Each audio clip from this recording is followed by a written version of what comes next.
What's up? I'm Hugz. That's Sam. Welcome to Hugz and Sam. Today we're getting into The Legend of Korra, Book 2, Episode 1. Last we left off, it was crazy. It felt like a entire series finale. Yeah, we had like this huge conversation about it.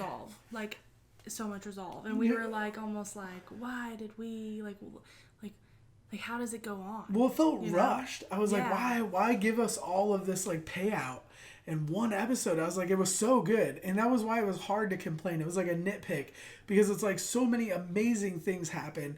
We got so much information, we got so much payoff, but it's like, dang, you could have slowed this down. We could have got a whole nother season out of just the things that they paid out, like Lin getting her powers back, or Korra talking to Aang, or like the brothers and like that, the blow up. You know what I mean? Yeah. Oh my gosh. Yeah. And then we did end up finding out through some of our patrons who commented on our video. Thank you so much. Mm-hmm. They told us that that was actually supposed to be the series finale. They thought that was going to be the last episode of Korra. They did not plan for a season 2, book 2. So makes a lot more sense in that context, because I mean, again, it's hard to complain about getting too much of a good thing.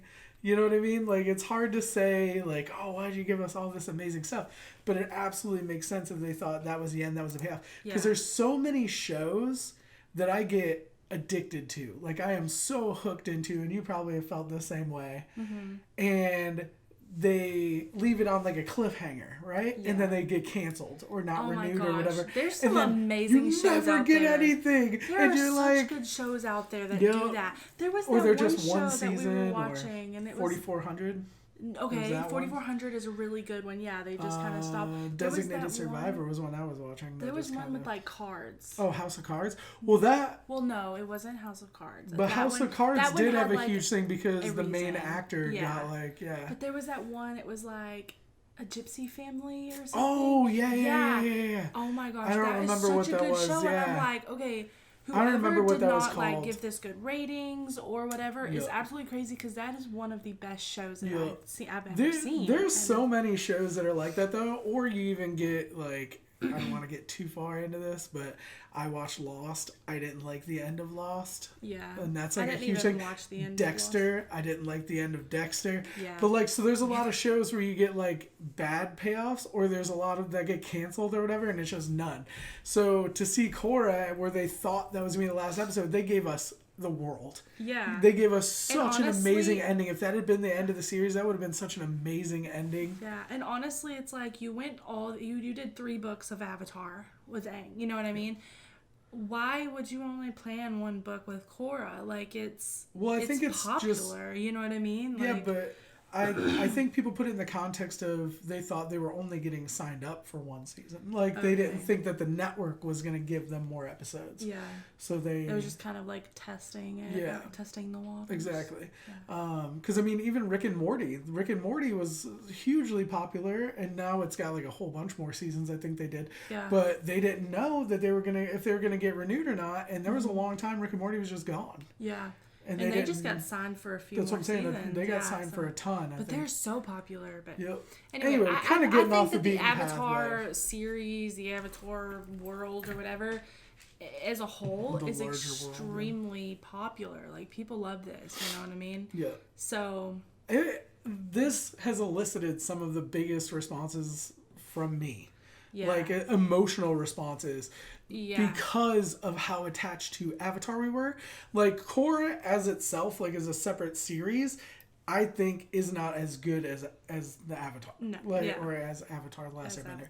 But because of that like framework, that groundwork that was laid, it makes this show amazing. Right. You know what I mean? Like, that we went into it with that initial like connection that we want this to be great because it has all these things. It's like nostalgia almost. Yeah. You know what I mean? And honestly, like, sometimes a reboot of something isn't always going to have the same response as the original, because people are just so attached to the original that they tend to nitpick the reboot. I love the show. But I think this is just different enough to where it's like its own thing, you know? Now, what I am interested in is they said they thought book 1 was going to be the end. They gave us all that. They went freaking like all in. Like 0 to 100. So what are we going to have for the rest of the show? That's what I was thinking. Like, are they going to like kind of like go back and kind of cover I'm just hoping it doesn't fall off. Yeah, that's and my like fear. Everything from here is like, but people, can't reach and that. take this as a spoiler if you want, people say that it does get better. That it gets even better and that we're going to be surprised. Yeah, but we also have other people that say it doesn't get better. Yeah. But there's also a lot of people that say you're not going to like it, it's kind of political. And I kind of see that as well, too. Like, it is the first season was very political. But it's like, and I'm not a big, do not like politics. Ugh. But I didn't think that it was like, so political that I didn't like it. You know what I mean? I get you. I am very excited to see where it goes. So let's go ahead and jump into it. See what's going down. Hey guys, a lot of these anime reactions will be getting blocked, so make sure to go down to the description for a reaction link, or you can watch a full version over on Patreon. Something bad's about to happen. See, and that's why I'm like, maybe did he summon the spirit there, and then he calmed it? Like, yeah, like did he create the spirit to like give off? Like, exactly. Did he make the spirit come there to create the issue so that way he could solve the issue? Like, he might be the one creating all of these spirits. But then it's like, how is he doing that? How would he have the power to do that? Well, obviously he has the power to, like, control it and calm it. Yeah. So, essentially, the reverse. Yeah. Go and get a spirit and, like, enrage it. Because also, I didn't think that just anyone could see spirits. I thought that it was like... Well, they hadn't even talked about it. This was like the whole time they were at this glacial spirits thing or whatever, he was talking about the water tribe, like, controlling and, like, working with the spirits and stuff like that, and, like, how they don't anymore. So, obviously, that's, like, their thing. Yeah. You know what I mean? I don't know. I like I said, I feel like they were all in the wrong. Because I feel like Tenzin tries too hard to protect Korra, but in doing that, he shelters her from other opportunities. The dad obviously has something against his brother, so that's why he doesn't want her to learn from him. It's not necessarily, just to protect her, just like, for her best interest. What is up with them to where he doesn't like him? Like, does he done something shady in the past? Mm-hmm. But everything he was saying, he was saying the right things. Yeah. But also, I don't feel like he should be trying to steal her away. Like, that's why I'm like, why can't she learn from everybody? She didn't have to say, like, we've gone far enough with Tenzin. Like, there's still much you can learn from him. But, hey, I also need to learn this as well. Right. And the way he was just, he was just, like, straightforward, like, going to the air temples will not help her. We'll do nothing. Or we'll waste time. Whatever he said.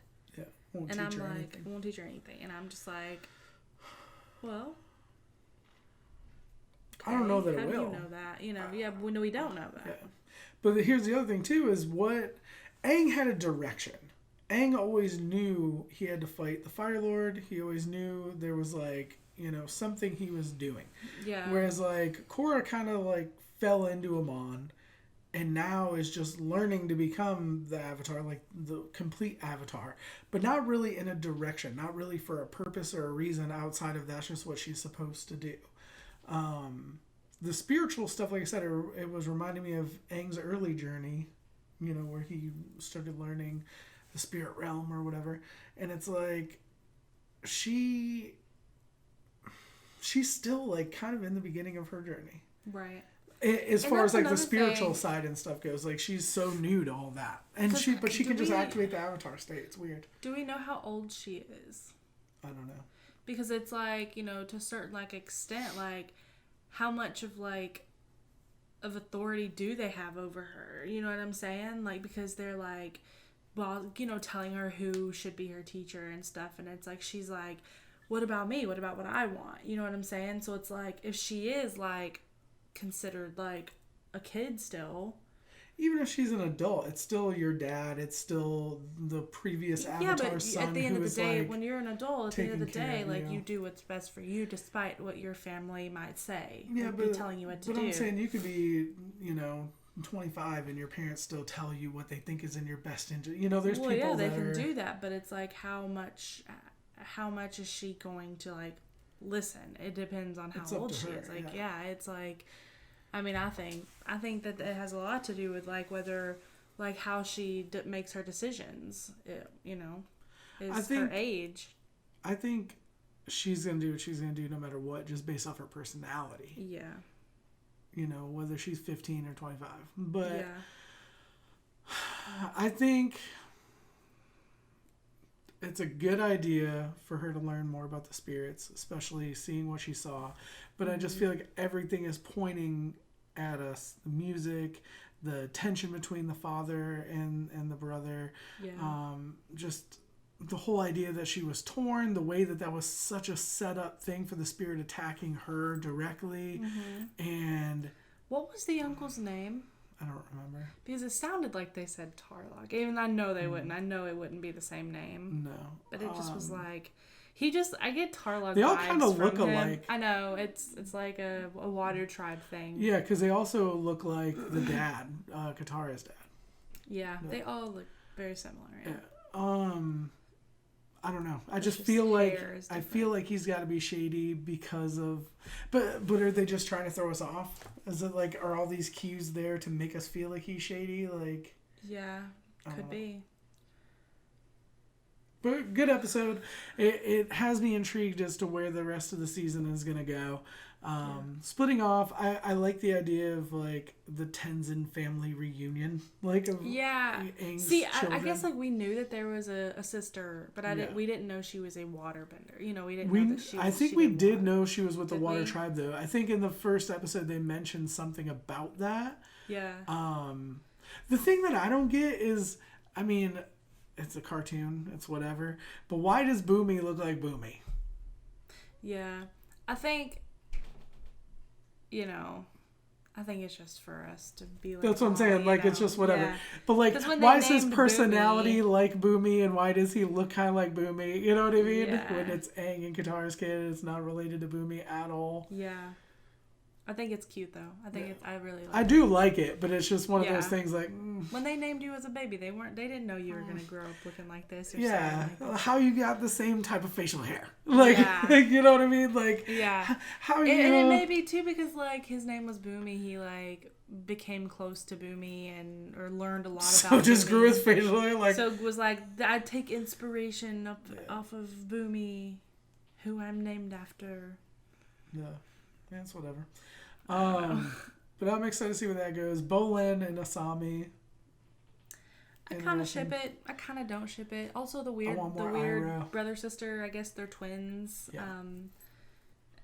They like hissed. Yeah, that was weird. That was very strange. And then she's like, "Yes, slave or boyfriend?" Yes. I mean, that was kind of cool.